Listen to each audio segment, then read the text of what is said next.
आणि इंडिया आघाडीमध्ये घराणेशाही आहे हा अमित शहांचा आरोप हास्यास्पद आहे।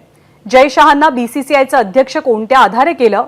जर अमित शहा गृहमंत्री नसते तर जय शहा बीसीसीआयत दिसले तरी असते का असा सवाल विचारत संजय राऊतांनी अमित शहांवर टीका केली। संजय राऊतांच्या टीकेसंदर्भात भाजपचे आमदार नितेश राणेंनी उत्तर दिलेलं आहे। शाह जी का जो बयान है वो बहुत ही हास्यास्पद है।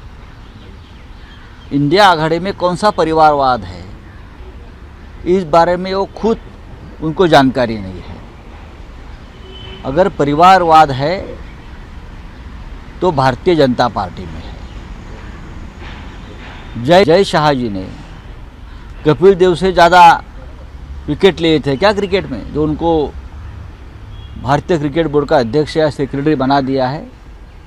लेकिन उनका प्रश्न है, हमने ये सवाल कभी पूछा नहीं कि यह परिवारवाद, अगर अमित शाह जी गृह मंत्री नहीं होते तो जय शाह बीसीसीआई का अध्यक्ष या सेक्रेटरी बन जाते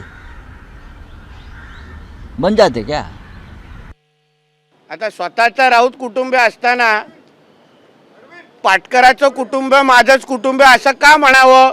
मला संजय राजाराम राऊतला विचारायचं आहे, मग तुमच्या मुलीला महाविकास आघाडी असताना वाईनचा कॉन्ट्रॅक्ट का दिला गेला? खूप वायनरी आहेत का त्याच्या, किंवा दिवसभर वाईन पिण्याची सवय आहे का?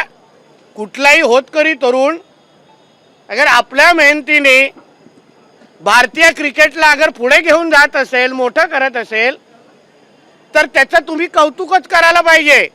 पण ते न करता तुमच्या या घाणेरड्या राजकारणाच्या या मानसिकतेमुळे मग त्या चौकटीमध्ये तुमची ही मुलगी वाईन क्षेत्रामध्ये आणि खिचडी क्षेत्रामध्ये किती अग्रेसर आहे ह्याची माहिती जरा पुढच्या पत्रकार परिषदेमध्ये द्या। एबीपी माझा, उघडा डोळे बघा नीट।